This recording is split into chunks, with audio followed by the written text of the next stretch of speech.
আসসালামু আলাইকুম এভরিওয়ান, কেমন আছেন আপনারা সবাই? আশা করছি আপনারা সবাই অনেক ভালো আছেন এবং সুস্থ আছেন। তো আমি আজকে আপনাদের সাথে গরুর মাংস দিয়ে কাঁঠালের তরকারি রেসিপি শেয়ার করতে চলে আসলাম।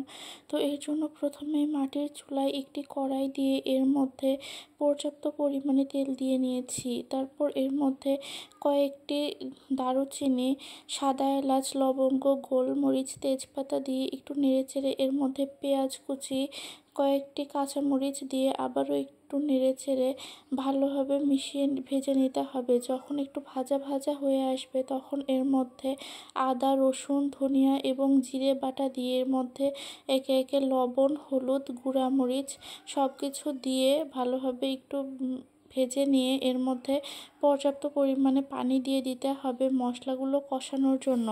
মশলাগুলো যখন ধীরে ধীরে কষানো হয়ে এর উপর দিয়ে তেল উঠে আসবে, ঠিক সেই সময় এর মধ্যে আগে থেকে ভাপ দিয়ে সেদ্ধ করে রাখা কাঁঠাল দিয়ে দিতে হবে।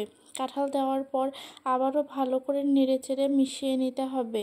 মিশিয়ে নেওয়া হয়ে গেলে একটু ঢাকনা দিয়ে ঢেকে কিছুক্ষণ রেখে দিতে হবে। এরপর পর্যাপ্ত পরিমাণে পানি দিয়ে দিতে হবে কাঁঠালটি ভালোভাবে সেদ্ধ হওয়ার জন্য এবং আবারও একবার কষিয়ে নেওয়ার জন্য। এরপর ঢাকনা দিয়ে ঢেকে দিতে হবে। এরপর ঢাকনা খুলে আবারও নেড়েচেড়ে একটু মিশিয়ে নিয়ে এরপর এর মধ্যে আগে থেকে রান্না করে রাখা গরুর মাংস দিয়ে দিতে হবে। গরুর মাংস দেওয়ার পর আবারও সুন্দরভাবে নেড়েচেড়ে মিশিয়ে নিয়ে এটিকে আবারও ঢাকনা দিয়ে ঢেকে দিয়েছিলাম। এরপর ঢাকনা খুলে এর মধ্যে পরিমাণ মতো গরম মশলার গুঁড়া দিয়ে আবারও কিছুক্ষণ ভালোভাবে নেড়েচেড়ে মিশিয়ে নিতে হবে এবং আরও কিছুক্ষণ একটু ভালোভাবে কষিয়ে নিতে হবে।